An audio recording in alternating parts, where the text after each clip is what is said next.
ঈদযাত্রা নিরাপদ ও নির্বিঘ্ন করতে ঈদের আগে ও পরে মিলিয়ে ৬ দিন মহাসড়কে ট্রাক, কাভার্ড ভ্যান ও লরি চলাচল বন্ধ রাখার নির্দেশ দিয়েছে সড়ক পরিবহন ও সেতু মন্ত্রণালয়।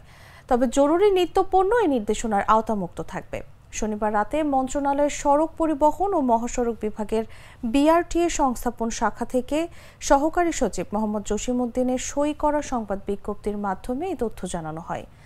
বিজ্ঞপ্তিতে বলা হয়, আসন্ন ঈদ উপলক্ষে আগামী ২৫ থেকে ২৮ মার্চ পর্যন্ত এবং ঈদ পরবর্তী ৩ দিন মহাসড়কে ট্রাক, কাভার্ড ভ্যান ও লরি চলাচল বন্ধ থাকবে।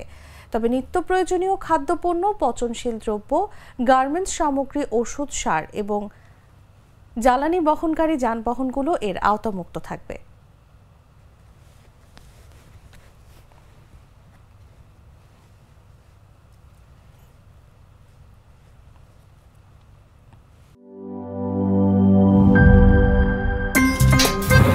আমার একটা স্মার্ট সিদ্ধান্তে 25% গ্যাসের খরচ কমেছে। ভাবছেন কিভাবে?